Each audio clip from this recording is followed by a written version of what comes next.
नमस्कार दोस्तों, स्वागत है आपका हमारे यूट्यूब चैनल जी शिक्षा पोर्टल पे। दोस्तों आज हम रीट प्री एग्जाम 2025 के लिए मॉडल टेस्ट पेपर नंबर 5 लेकर आ गए हैं, जिसमें दोस्तों मैंने राजस्थान जी के बाल विकास एवं मनोविज्ञान व हिंदी शिक्षण विधियों के प्रश्नों को शामिल किया है, जिनकी आपकी रीट प्री एग्जाम 2025 में पूछे जाने की प्रबल संभावना है। तो आपको वीडियो अंत तक जरूर देखना है। दोस्तों मैं प्रत्येक प्रश्न के साथ उनके जो एक्स्ट्रा फैक्ट है वो भी इस वीडियो के अंदर डिस्कस करने वाला हूँ। दोस्तों प्रत्येक प्रश्न आपके लिए बहुत ही महत्वपूर्ण और हेल्पफुल होने वाला है, तो आपको एक भी प्रश्न स्किप नहीं करना है। अगर दोस्तों आपका भी सपना है 2025 के अंदर रीट प्री एग्जाम को अच्छे नंबरों के साथ क्वालिफाई करना, तो आज ही हमारे यूट्यूब चैनल जी शिक्षा पोर्टल को सब्सक्राइब कर ले, क्योंकि दोस्तों प्रतिदिन आपको रीट प्री एग्जाम के लिए और इस चैनल पर और जो लेटेस्ट पैटर्न है उसका रीट प्री एग्जाम का, उस पर आधारित मॉडल टेस्ट पेपर करवाए जा रहे हैं। वहीं दोस्तों आपको साइकोलॉजी, राजस्थान जीके की और मैराथन वीडियो भी इस चैनल पर आपको करवाई जाएंगी। मैं आपको विश्वास दिलाता हूं कि आपकी सफलता में इस चैनल का बहुत बड़ा योगदान होने वाला है। तो आज ही हमारे यूट्यूब चैनल जी शिक्षा पोर्टल को सब्सक्राइब कर ले। तो चलिए वीडियो शुरू करते हैं। दोस्तों जो आज का हमारा पहला प्रश्न है वो है, अकबर ने महाराणा प्रताप को अधीनता स्वीकार करवाने के लिए सर्वप्रथम भेजा था।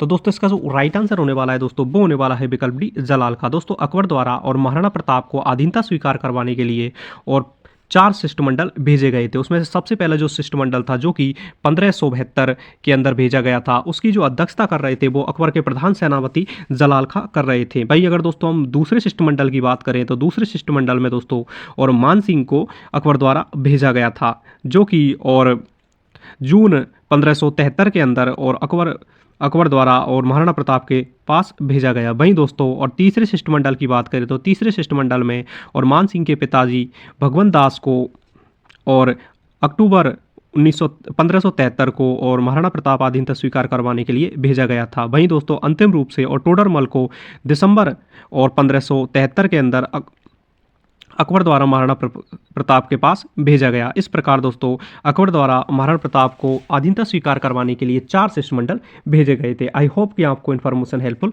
लगी होगी। तो चलिए बढ़ते हैं अगले प्रश्न की ओर। दोस्तों जो आज का हमारा अगला प्रश्न है वो है, विश्व पर्यटन दिवस मनाया जाता है। तो दोस्तों इसके जो हमारे विकल्प है वो इस प्रकार हैं।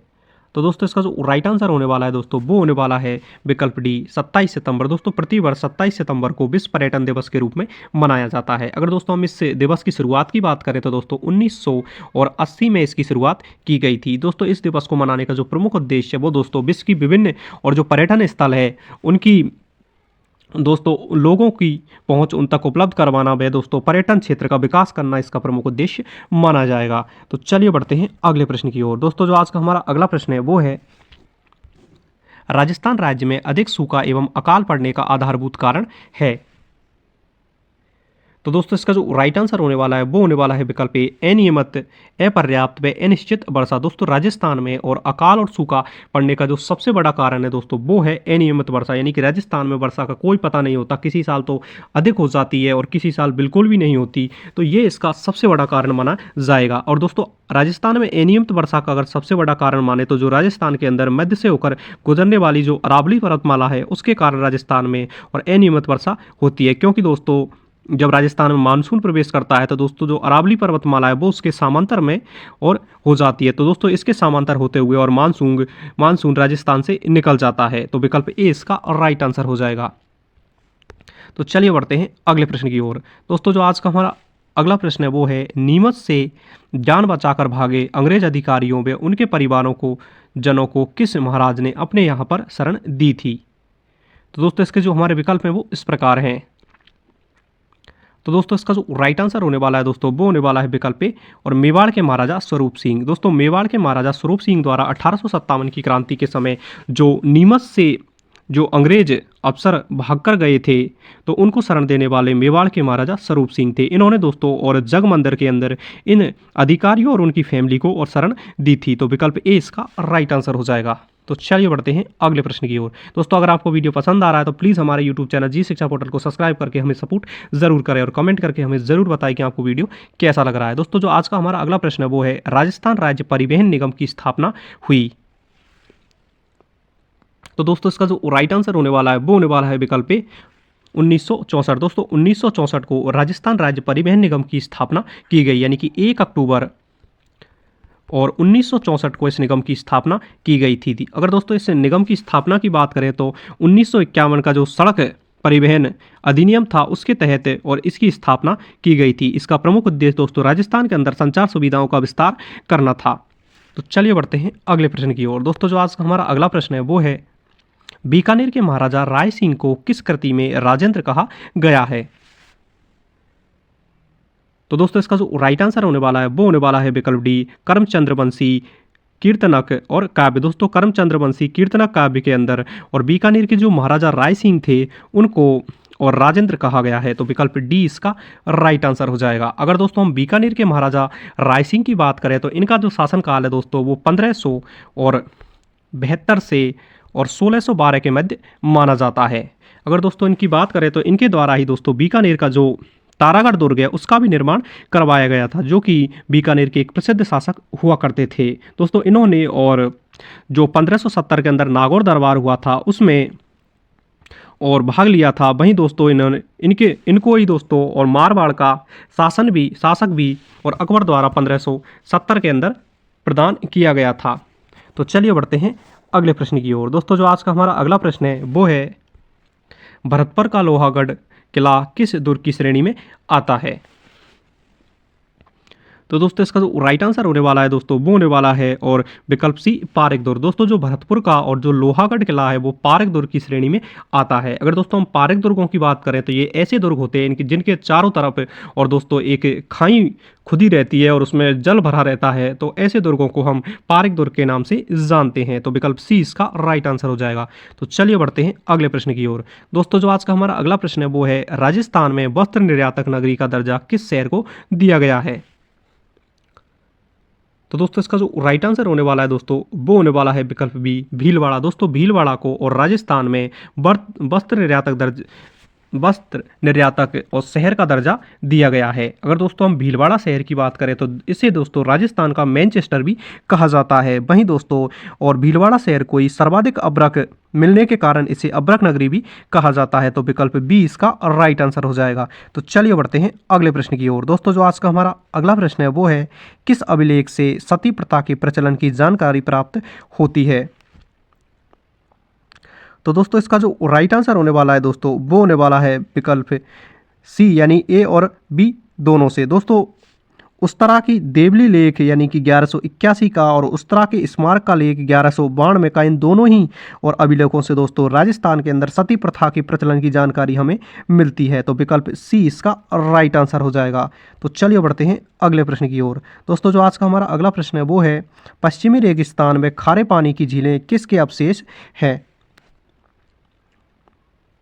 तो दोस्तों इसका जो राइट आंसर होने वाला है वो होने वाला है विकल्प सी, तैथिक सागर। दोस्तों राजस्थान के अंदर जो पश्चिमी रेगिस्तान है और जो खारे पानी की झीलें हैं वो तैथिक सागर के अविशेष माने जाते हैं। तो विकल्प सी इसका राइट आंसर होगा। दोस्तों इस प्रकार हमने राजस्थान जी के टॉप 10 क्वेश्चंस को डिस्कस किया। वहीं दोस्तों मैंने उनके जो एक्स्ट्रा फैक्ट है वो भी इस वीडियो के अंदर शामिल किए हैं। आई होप कि आपको क्वेश्चन अच्छे लग रहे होंगे। दोस्तों अब बात करने वाले हैं हम CDP यानी कि चाइल्ड डेवलपमेंट एंड पेडालॉजी के जो प्रश्न है उनकी। तो दोस्तों आज का जो हमारा और मनोविज्ञान एवं का प्रश्न है, पहला वो है, अधिगम की प्रक्रिया में सबसे महत्वपूर्ण भूमिका कौन निभाता है? तो दोस्तों इसका जो राइट आंसर होने वाला है दोस्तों वो होने वाला है विकल्प सी, छात्र। दोस्तों अधिगम की प्रक्रिया में और सबसे जो महत्वपूर्ण भूमिका होती है वो दोस्तों और छात्र की होती है दोस्तों, क्योंकि छात्र ही अभी अधिगम प्रक्रिया का केंद्र बिंदु माना जाता है। तो विकल्प सी इसका राइट आंसर हो जाएगा। तो चलिए बढ़ते हैं अगले प्रश्न की ओर। दोस्तों इस वीडियो के अंदर जितने भी प्रश्न मैंने शामिल किए हैं जिनकी आपकी और रीट एग्जाम के अंदर आने की और सबसे ज़्यादा संभावनाएं हैं। दोस्तों जो आज का हमारा अगला प्रश्न है वो है, वाइगोस्की का सन्निकट विकास क्षेत्र यानी कि ZPD क्या बताता है? तो दोस्तों इसके जो हमारे विकल्प हैं वो इस प्रकार हैं। दोस्तों इसका जो राइट आंसर होने वाला है दोस्तों वो होने वाला है और विकल्प बी, बच्चे दूसरों की मदद से सीख सकता है। तो विकल्प बी इसका राइट आंसर हो जाएगा। तो चलिए बढ़ते हैं अगले प्रश्न की ओर। दोस्तों जो आज का हमारा अगला प्रश्न है वो है, शिक्षण में अनुकरण विधि किसके लिए उपयुक्त है? तो दोस्तों इसका जो राइट आंसर होने वाला है दोस्तों वो होने वाला है विकल्प बी, व्यवहारिक कौशल। दोस्तों शिक्षण में और जो अनुकरण विधि है वो व्यवहारिक कौशल के लिए उपयुक्त मानी जाती है। तो विकल्प बी इसका राइट आंसर हो जाएगा। तो चलिए बढ़ते हैं अगले प्रश्न की ओर। दोस्तों जो आज का हमारा अगला प्रश्न है वो है, स्किनर के ऑपरेटेड कंडीशनिंग सिद्धांत में प्रमुख तत्व कौन सा है? तो दोस्तों इसका जो राइट आंसर होने वाला है वो होने वाला है विकल्प बी, पुरस्कार एवं दंड। दोस्तों जो स्किनर का ऑपरेटिंग कंडीशनिंग सिद्धांत है उसमें सबसे महत्वपूर्ण और भूमिका पुरस्कार और दंड की मानी गई है, क्योंकि दोस्तों किसी भी क्रिया के अंदर पुरस्कार और दंड और उसे उसकी सक्रियता और दोस्तों उसकी कितनी तेज और कितनी मंद गति से जो क्रिया होगी उस पर वो इन पर बहुत ज़्यादा डिपेंड करती है। इसीलिए जो स्किनर ने सिद्धांत दिया था ऑपरेटिंग कंडीशन का सिद्धांत, उसमें इन चीज़ों को सबसे महत्वपूर्ण माना गया है। तो विकल्प बी इसका राइट आंसर हो जाएगा। तो चलिए बढ़ते हैं अगले प्रश्न की ओर। दोस्तों जो आज का हमारा अगला प्रश्न है वो है अधिगम की प्रक्रिया में अनुभव का महत्व किसने बताया। तो दोस्तों इसका जो राइट आंसर होने वाला है दोस्तों वो होने वाला है विकल्प बी, डेवी। दोस्तों डेवी के द्वारा अधिगम की प्रक्रिया में अनुभव को महत्व और बताया गया था। तो विकल्प बी इसका राइट आंसर हो जाएगा। तो चलिए बढ़ते हैं अगले प्रश्न की ओर। दोस्तों जो आज का हमारा अगला प्रश्न है वो है रचनात्मक शिक्षण विधि का उद्देश्य क्या है। तो दोस्तों इसका जो राइट आंसर होने वाला है दोस्तों वो होने वाला है और विकल्प सी, स्वनिर्माण क्षमता को बढ़ावा देना। दोस्तों जो रचनात्मक शिक्षण होता है इसका जो प्रमुख उद्देश्य है दोस्तों वो है स्वनिर्माण क्षमता को बढ़ावा देना। तो विकल्प सी इसका राइट आंसर हो जाएगा। और दोस्तों आपको वीडियो पसंद आ रहा है तो प्लीज़ हमारे यूट्यूब चैनल जी शिक्षा पोर्टल को अभी सब्सक्राइब करें और कमेंट करके हमें ज़रूर बताएं कि आपको वीडियो कैसा लग रहा है। तो चलिए बढ़ते हैं अगले प्रश्न की ओर। दोस्तों जो आज का हमारा अगला प्रश्न है वो है सी इसका राइट आंसर हो जाएगा। तो चलिए बढ़ते हैं अगले प्रश्न की ओर। दोस्तों जो आज का हमारा अगला प्रश्न है वो है अधिगम की निरंतरता को क्या कहते हैं। तो दोस्तों इसका जो राइट आंसर होने वाला है दोस्तों वो होने वाला है और विकल्प बी, अभ्यास। दोस्तों अधिगम की जो निरंतरता है उसे दोस्तों अभ्यास के नाम से जाना जाता है। तो चलिए बढ़ते हैं अगले प्रश्न की ओर। दोस्तों जो आज का हमारा अगला प्रश्न है वो है बालक एक सक्रिय प्राणी है, यह कथन किसने दिया। तो दोस्तों इसका जो राइट आंसर होने वाला है दोस्तों वो होने वाला है विकल्प ए, जॉन ड्यूइक। दोस्तों जॉन ड्यूइक द्वारा और सबसे पहले ये कथन दिया गया था कि बालक एक सक्रिय प्राणी है। तो विकल्प ए इसका राइट आंसर हो जाएगा। तो चलिए बढ़ते हैं अगले प्रश्न की ओर। दोस्तों जो आज का हमारा अगला प्रश्न है वो है शिक्षण का प्रभावी माध्यम क्या है। तो दोस्तों इसका जो राइट आंसर होने वाला है दोस्तों वो होने वाला है और विकल्प डी, यानी कि दोस्तों जो शिक्षण के जितने भी प्रभावी माध्यम हैं उनमें दोस्तों हम व्याख्यान को, समूह चर्चा को, दृश्य एवं श्रव्य सामग्री, इन सभी को दोस्तों और शामिल करते हैं। तो विकल्प डी इसका राइट आंसर हो जाएगा। तो चलिए बढ़ते हैं अगले प्रश्न की ओर। दोस्तों जो आज का हमारा अगला प्रश्न है वो है पाठ योजना बनाते समय शिक्षक को सबसे पहले किस पर ध्यान देना चाहिए।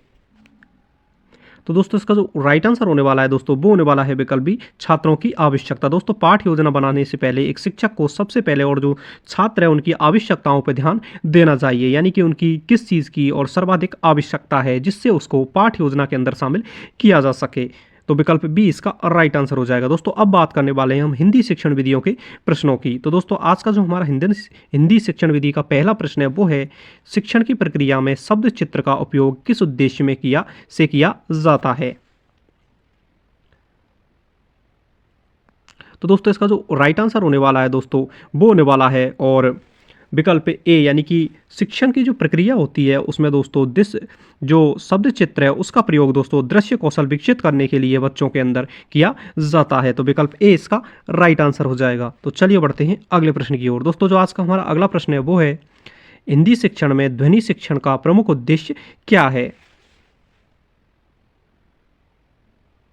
तो दोस्तों इसका जो राइट आंसर होने वाला है दोस्तों वो होने वाला है विकल्प बी, स्पष्ट उच्चारण सिखाना। दोस्तों हिंदी शिक्षण में और जो ध्वनि शिक्षण होता है उसका जो प्रमुख उद्देश्य माना जाता है वो जाना जाता है कि बच्चे किसी भी शब्द को और एक अच्छी तरीके से उच्चारित कर सके, इसके लिए उन्हें ध्वनि शिक्षण प्रदान किया जाता है। तो विकल्प बी इसका राइट आंसर हो जाएगा। और दोस्तों आपको वीडियो पसंद आ रहा है तो प्लीज़ हमारे यूट्यूब चैनल जी शिक्षा पोर्टल को सब्सक्राइब करके और कमेंट करके हमें ज़रूर बताएं कि आपको वीडियो कैसा लग रहा है। दोस्तों जो आज का हमारा अगला प्रश्न है वो है हिंदी व्याकरण शिक्षण में किस विधि का अधिक उपयोग होता है। तो इसके जो हमारे विकल्प हैं दोस्तों वो इस प्रकार हैं। तो दोस्तों इसका जो राइट आंसर होने वाला है दोस्तों वो होने वाला है और विकल्प यानी कि ए, यानी दोस्तों जो हिंदी व्याकरण शिक्षण विधि है उसमें सबसे पहले प्रत्यक्ष विधि का प्रयोग किया जाता है। तो विकल्प ए इसका राइट आंसर हो जाएगा। तो चलिए बढ़ते हैं अगले प्रश्न की ओर। दोस्तों जो आज का हमारा अगला प्रश्न है वो है हिंदी शिक्षण में रचनात्मकता कौशल का विकास किससे होता है। दोस्तों इसका जो राइट आंसर होने वाला है वो होने वाला है विकल्प डी, उपयुक्त सभी। दोस्तों हिंदी और शिक्षण में जो रचनात्मक कौशल है वो दोस्तों कविता लेखन से भी, निबंध लेखन से और कहानी लेखन, तीनों चीज़ों से ही और बच्चे के अंदर एक रचनात्मक कौशल है वो विकसित किया जा सकता है। तो विकल्प डी इसका राइट आंसर हो जाएगा। तो चलिए बढ़ते हैं अगले प्रश्न की ओर। दोस्तों जो आज का हमारा अगला प्रश्न है वो है, हिंदी शिक्षण में पठन कौशल कैसे विकसित किया जाता है। तो दोस्तों इसका जो राइट आंसर होने वाला है दोस्तों वो होने वाला है विकल्प सी, यानी कि दोनों, ए और बी दोनों, यानी कि जोर से पढ़वाकर भी और मौन पठन करवाकर, इन दोनों तरीकों से दोस्तों हम और पठन कौशल बच्चों के अंदर विकसित कर सकते हैं। तो चलिए बढ़ते हैं अगले प्रश्न की ओर। दोस्तों जो आज का हमारा अगला प्रश्न है वो है, हिंदी भाषा शिक्षण में भाषाई कौशल के कितने प्रकार होते हैं। तो दोस्तों इसका जो राइट आंसर होने वाला है दोस्तों वो होने वाला है विकल्प सी, 4। दोस्तों हिंदी भाषा के शिक्षण में भाषाई कौशल के और 4 भाग होते हैं। तो चलिए बढ़ते हैं अगले प्रश्न की ओर। दोस्तों जो आज का हमारा अगला प्रश्न है वो है, हिंदी शिक्षण में प्राथमिक स्तर पर कौन सी विधि उपयुक्त है। तो इसके जो हमारे विकल्प हैं वो इस प्रकार हैं। तो दोस्तों इसका जो राइट आंसर होने वाला है दोस्तों वो होने वाला है विकल्प ए, प्रत्यक्ष विधि। दोस्तों हिंदी शिक्षण में जो प्राथमिक स्तर होता है, जो प्राइमरी जो स्टेज होती है, उसमें दोस्तों प्रत्यक्ष विधि सबसे उपयुक्त मानी जाती है। तो चलिए बढ़ते हैं अगले प्रश्न की ओर। दोस्तों जो आज का हमारा अगला प्रश्न है वो है, हिंदी शिक्षण में कहानी लेखन का मुख्य उद्देश्य क्या है। तो दोस्तों इसका जो राइट आंसर होने वाला है दोस्तों वो होने वाला है विकल्प सी, अनुकरण करवाना। दोस्तों हिंदी शिक्षण में कहानी लेखन का जो प्रमुख उद्देश्य है वो और बच्चों के अंदर जो अनुकरण यानी कि फॉलो करने की जो पावर है उसे डेवलप करना इसका प्रमुख उद्देश्य माना जाता है। तो चलिए बढ़ते हैं अगले प्रश्न की ओर। दोस्तों आज का हमारा जो अंतिम प्रश्न है वो है, द्विभाषी विधि में मुख्य ध्यान किस पर दिया जाता है। तो दोस्तों इसका जो राइट आंसर होने वाला है वो होने वाला है विकल्प सी, और दोनों भाषाओं पर। दोस्तों किसी भी द्विभाषी शिक्षण में और दोनों भाषाओं पर और बराबर रूप से ध्यान दिया जाता है। तो विकल्प सी इसका राइट आंसर हो जाएगा। दोस्तों अगर इस वीडियो के अंतिम प्रश्न की बात करें तो वो है, शिक्षण प्रक्रिया में संधि और समास सिखाने का सही तरीका क्या है। तो दोस्तों इसका जो राइट आंसर होने वाला है वो होने वाला है विकल्प और सी, यानी कि दोस्तों उदाहरण और परिभाषा दोनों से हम और शिक्षण प्रक्रिया में संधि और समास सिखा सकते हैं। दोस्तों इस प्रकार हमने और राजस्थान जी के हिंदी शिक्षण विद्या एवं बाल विकास एवं मनोविज्ञान के अति महत्वपूर्ण प्रश्नों को डिस्कस किया, जिनकी आपकी रीट प्री एग्जाम के अंदर पूछे जाने की प्रबल संभावना है। आई होप कि आपको वीडियो अच्छा लगा होगा। तो प्लीज़ हमारे यूट्यूब चैनल जी शिक्षा पोर्टल को सब्सक्राइब कर ले, वीडियो को लाइक करें और कमेंट करके हमें ज़रूर बताएं कि आपको वीडियो कैसा लग रहा है। दोस्तों मैं आपको विश्वास दिलाता हूँ कि इस चैनल द्वारा आपको कभी भी निराश नहीं किया जाएगा। तो प्लीज़ हमें सपोर्ट करें और हमारे यूट्यूब चैनल जी शिक्षा पोर्टल को सब्सक्राइब करें। Thanks for watching.